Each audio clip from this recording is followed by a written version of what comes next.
পৃথিবীর প্রত্যেকটা মানুষের সঙ্গে জন্মের পর থেকে একজন শয়তান নিযুক্ত আছে।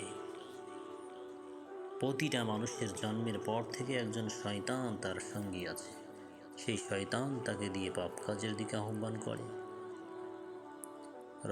আমাদের রসুল মুহাম্মদুর রাসূলুল্লাহ সাল্লাল্লাহু আলাইহি ওয়াসাল্লামের সঙ্গেও শয়তান ছিল, কিন্তু নবীজির শয়তান আপনার আমার শয়তানের মতো নয়। কারণ আল্লাহ তাআলা রসুলকে সাহায্য করেছিলেন, এজন্য রসুল শয়তানকে দাওয়াত দিয়েছিলেন, আর শয়তান রসুলের দাওয়াতকে গ্রহণ করে মুসলমান হয়ে গেছে।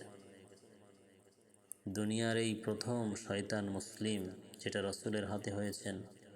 তো আপনার আমার শয়তান মুসলমান হয়নি, আপনার আমার শয়তান সব সময় আপনাকে আমাকে ধোঁকা দেয়।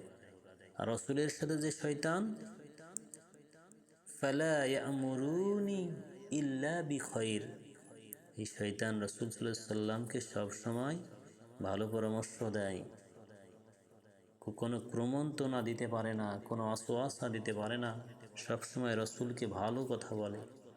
কিন্তু আপনার আমার শয়তান সবসময় আপনাকে আমাকে ধোঁকা দিয়ে বোকা বানিয়ে জাহান্নামে নিতে চায়। প্রিয় হাজিরিন, শয়তান থেকে আমাদেরকে বাঁচতে হবে। সাধারণ মানুষের জন্য শিক্ষা হলো, শয়তান থেকে বাঁচতে সব সময় আল্লাহ তাআলার কাছে দোয়া করতে হবে, রব্বি আউযু বিকা মিন হামাযাতিশ শাইতান ওয়া আউযু বিকা রব্বি আইয়াহদুরুন। আল্লাহর কাছে সাহায্য চাইতে হবে। আল্লাহ, হে রব, আপনি শয়তানের প্ররোচনা, ধোঁকা, অসওয়াসা থেকে আপনি আমাদেরকে নিরাপত্তা দান করুন। হে আমাদের রব, শয়তানের উপস্থিতি থেকে আমরা পানাহ চাই আপনার কাছে। এভাবে দোয়া করতে হবে, যাতে শয়তান আমাদেরকে বোকা বানাতে না পারে, ধোঁকা দিতে না পারে। এটা সাধারণ মানুষের জন্য একটা শিক্ষা, যে আল্লাহ তাআলার কাছে দোয়া করা, জিকির করা, ইস্তিগফার করা, কোরআন তেলাওয়াত করা। কারণ 4টা কাজ আপনাকে করতে হবে শয়তান থেকে, এই শয়তান থেকে বাঁচতে হলে আপনাকে 4টা আমল করতে হবে।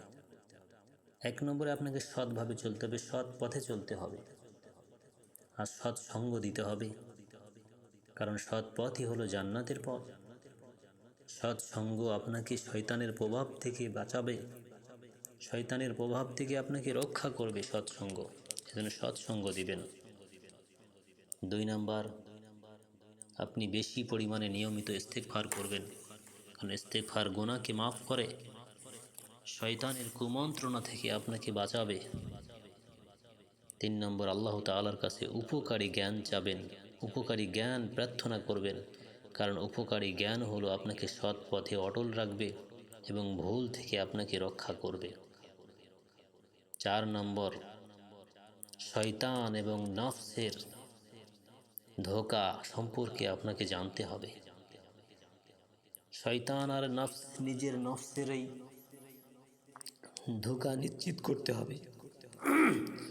আপনাকে জানতে হবে যে কিভাবে তারা আমাকে ধোঁকা দেয়, এ সম্পর্কে, এই ধোঁকা থেকে সচেতন হতে হবে, আপনাকে বাঁচতে হবে আপনাকে। এজন্য বারবার বেশি বেশি করে শয়তানের এই ধোঁকা, শয়তানের প্ররোচনা, এই সম্পর্কে আলোচনা শুনতে হবে, বই পড়তে হবে, যে শয়তানের হাত থেকে কিভাবে বাঁচা যায়, এই নফসের হাত থেকে কিভাবে বাঁচা যায়। এজন্য এই সম্পর্কে সবসময় বেশি বেশি করে একটু আলোচনা করা, পড়া, যাতে আপনি বাঁচতে পারেন।